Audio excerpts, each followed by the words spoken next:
You ask Tiger to calculate. This deals with linear inequalities with one unknown. The final result is x smaller than 4. Let's solve it step by step. Simplify the expression.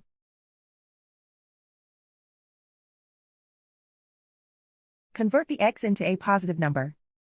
Multiply both sides by -1. Whenever you multiply or divide by a negative, reverse the inequality sign.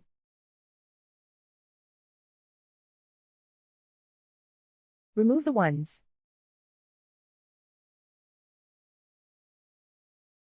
Simplify the arithmetic.